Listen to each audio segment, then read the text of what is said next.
Mig langar að tala aðeins tott. Það meira næs að totta hreint typpi.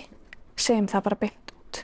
Með hreint typpi þá ég ekki að meina eitthvað ofursápaðan lim, heldur ég að bjóða upp á ferskan lim sem alltaf næs. Engin skömm að því, þú ert ekkert eitthvað verri tottari þú viljir ekki gleypa, bara síður en svo.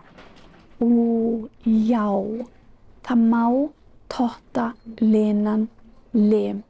Í verdens verstu manneskja, þar talar hún það hvað hún elskar að totta lintyppi. Það svo skemmtilegt, þau eitthvað svo mjúk og krúttleg og næs og svo getur líka verið ógeðslega heitt að finna typpið, fá standpínu, fá stinningu einhvern veginn upp í þér og við þessa örvun. Þannig að typpið þarf ekki verið stinningu áður en að það tottað.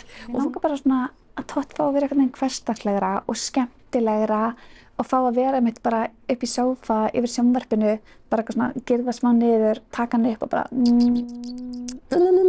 og svo bara hann aftur pakka niður og það bara eitthvað svona sætikall. Svo gerðnilegar. Það ótrúlega.